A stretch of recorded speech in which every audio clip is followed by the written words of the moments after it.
Hello friends, कैसे हैं आप सब। और यहाँ पे छठ पूजा की तैयारी हो रही है और आज है खरना। और छठ पूजा 4 दिन का होता है। पहला होता है नहाय खाए पहले दिन, दूसरा दिन खरना, तीसरा दिन शाम का अर्घ दिया जाता है और चौथे दिन पारण होता है। उस दिन भोर में सूर्य को अर्घ दिया जाता है।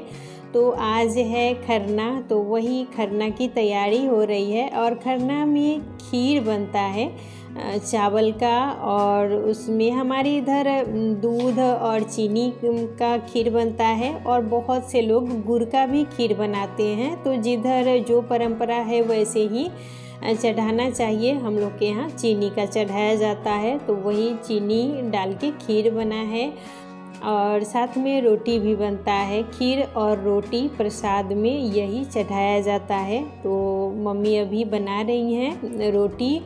और यह व्रत समझिए 4 दिन का होता है। एक दिन पहले से ही नहाए खाए से शुरू हो जाता है और उस दिन अच्छे से बाल वगैरह धो के, नाखून काट के, और उस दिन अरवा चावल, चना का दाल और लौकी की सब्ज़ी ये सब खाया जाता है।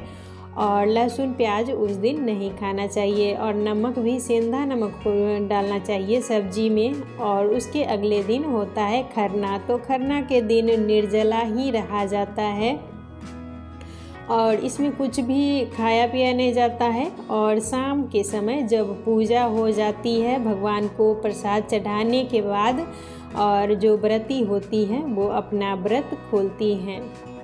तो रोटी और खीर बन गया है। और ये पूजा भगवान के रूम में ही होती है, जहाँ पर सबके घर में होते हैं। भगवान घर तो होता ही है, वहीं पर ये पूजा की जाती है।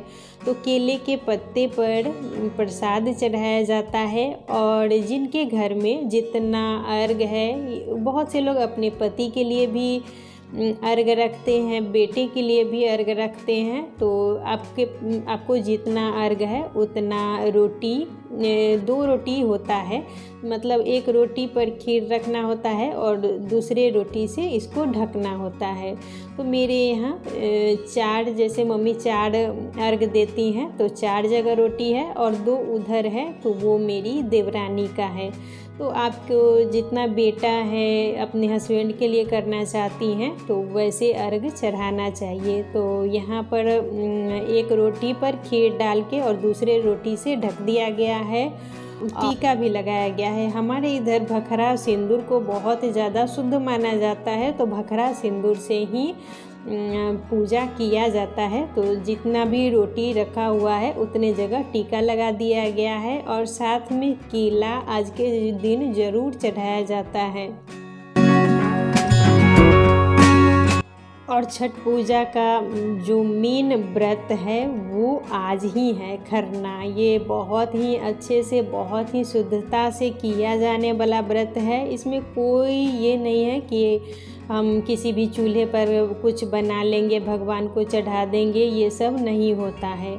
इसके लिए नया चूल्हा ही चाहिए, मिट्टी का हो चाहे, अब तो लोग गैस चूल्हा का उपयोग करते हैं, लेकिन पहले तो मिट्टी का ही चूल्हा पर ही, और शुद्ध भी माना जाता है मिट्टी के चूल्हे को। और हमारे इधर तो गांव है, तो गांव में तो मिट्टी मिलती ही है, तो हम लोग चूल्हा बनाते हैं और उसी चूल्हे पर जो खरना का प्रसाद है वो बनता है, खीर और रोटी। तो यहाँ पर जितना भी अर्घ है उतना जगह अड़हुल का फूल, जिसे गुड़हल का भी फूल कहते हैं, वो चढ़ाया जाता है। और ये हवन किया जा रहा है। तो इसमें चूल्हे का आग था ही, उसी पर धूप रखा गया है, तो ये अच्छे से सुलग गया है। और पूजा के समय हवन करना बहुत ज़्यादा ज़रूरी है। और जितना भी अर्घ है उसके लिए यहाँ पर दिया जलाया जा रहा है। तो 6 दिया जलेगा। तो उसमें घी का ही आज के दिन, अगर आप सक्षम हैं तो घी का ही दिया जलाएं, क्योंकि घी बहुत ज़्यादा शुद्ध होता है और आज के दिन जलता ही है। तो जितना भी जगह अर्घ है उतने जगह दिया यहाँ अभी रखा जाएगा।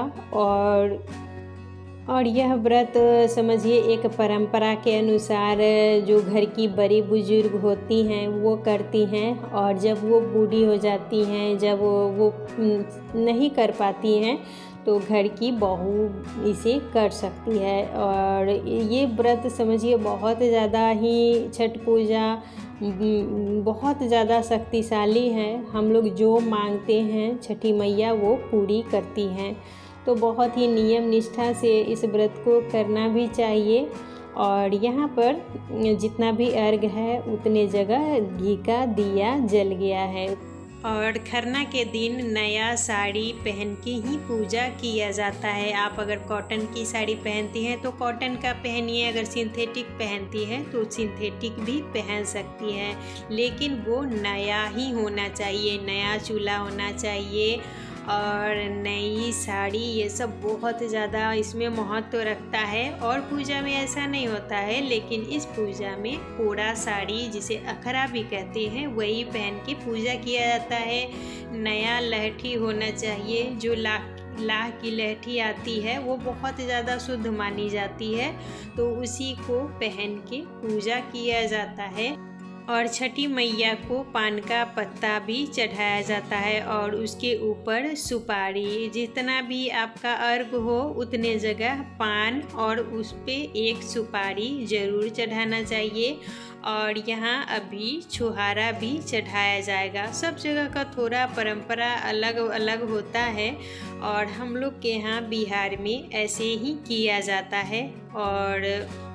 और खरना के भोग में जो रोटी होती है उसमें घी लगा के ही प्रसाद चढ़ाया जाता है। ये बहुत ज़्यादा महत्वपूर्ण है, घी लगी हुई रोटी और खीर।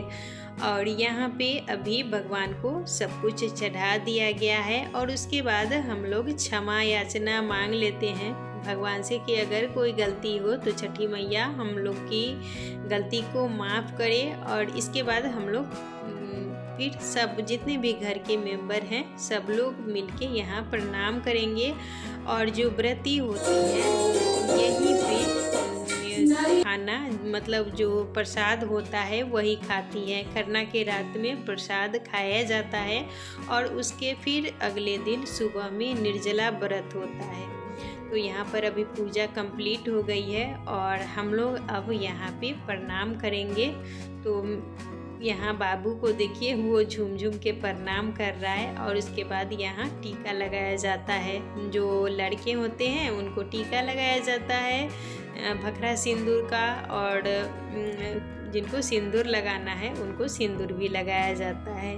तो यहाँ मैं हूँ और मम्मी को मैं प्रणाम कर रही हूँ, क्योंकि जो व्रती होती हैं उनसे आशीर्वाद इस दिन ज़रूर लेना चाहिए।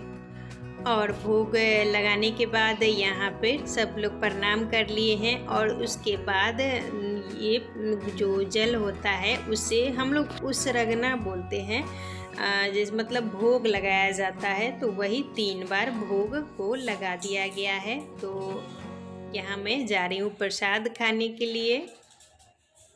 अभी पूजा कंप्लीट हो गई है और हम लोग जा रहे हैं प्रसाद खाने के लिए। तो यहाँ देखिए ये प्रसाद है, और खीर है, रोटी है, केला है और सब्जी है। तो यही आज हम लोग खाएंगे, और सुबह में फिर ठकुआ वगैरह बनाना होगा। तो मैं जा रही हूँ सबको प्रसाद देने के लिए। और आज का वीडियो यहीं तक था, फिर मिलूँगी नए वीडियो में, तब तक के लिए बाय बाय।